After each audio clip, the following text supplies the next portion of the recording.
अभी रिसेंटली एक order pass करते वक्त Jammu and Kashmir high court ने कहा bail cannot be denied to a POCSO accused if the witness avoids of stepping into a witness box.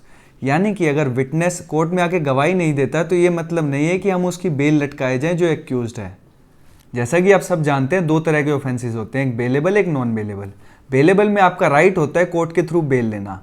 Non bailable में court की discretion होती है, यानी कि कोर्ट की मर्जी होती है फैक्ट्स के बेस पे कि वो आपको बेल दें या ना ग्रांट करें। अगर हम सेक्शन 436 ऑफ सीआरपीसी की बात करें, अगर आपके अगेंस्ट कोई मुकदमा चल रहा है, आपने कोई अपराध किया हुआ है बट आप अंडर ट्रायल हैं, यानी कि आपका कन्विक्शन अभी तक नहीं हुआ है, तो आप अंडर ट्रायल जेल के अंदर हैं, अंडर ट्रायल प्रिजनर हैं एंड आपने अपने ऑफेंस की सज़ा जो मैक्सिमम सज़ा है उसका आधा पीरियड जेल के अंदर काट चुके हैं, तो आपका राइट बन जाता है बेल लेना जब तक आपका कन्विक्शन नहीं आता, यानी कि कोर्ट के ऑर्डर में आपको कन्विक्ट नहीं किया जाता एंड आपको आधे पीरियड से ज़्यादा जेल में रहते हुए ही हो चुका है, तो राइट है आपका बेल मिलना। यह सेक्शन पहले सीआरपीसी में नहीं था बट क्रिमिनल प्रोसीडिंग्स के लॉन्ग प्रोसेस को देखते हुए इसे बाद में ऐड किया गया।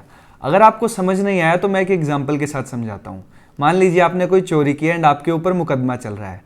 चोरी की मैक्सिमम सजा है 3 साल एंड आपको 1.5 साल हो चुका है जेल के अंदर रहते हुए ही, तो आपका राइट बन चुका है बेल लेना। मतलब आपको कन्विक्शन अभी तक नहीं हुई है, कोर्ट के थ्रू सजा नहीं मिली है बट आप अंडर ट्रायल प्रिजनर है, जब तक ट्रायल चल रहा है तब तक आप जेल में ही हैं एंड आपको 1.5 साल से ऊपर रहते हुए हो चुका है जेल के अंदर, तो आपका राइट है बेल आपको ज़रूर मिलेगी। बट ये सेक्शन उन ऑफेंसेस पर लागू नहीं होगा जिनकी मैक्सिमम सज़ा डेथ हो, क्योंकि डेथ का हाफ नहीं किया जा सकता। एंड इसी सेक्शन पर बोलते हुए Jammu and Kashmir high court ने एक पॉक्सो के एक्यूज्ड को बेल दी है।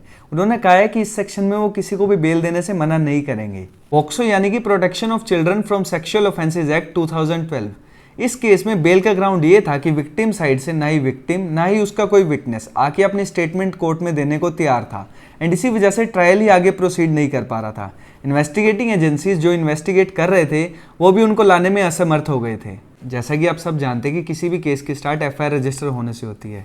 पहले एफआईआर रजिस्टर होगी, फिर पुलिस इन्वेस्टिगेशन करेगी। इन्वेस्टिगेशन के बाद पुलिस अपनी रिपोर्ट सबमिट करेगी जिसे कि हम चार्जशीट कहते हैं। फिर कोर्ट में प्रोसिक्यूशन के विटनेस आएंगे, फिर प्रोसिक्यूशन के विटनेस का क्रॉस होगा, फिर डिफेंस के विटनेस आएंगे, फिर उनका क्रॉस होगा एंड सारे एविडेंस होने के बाद लास्ट में आर्ग्यूमेंट का मौका मिलता है।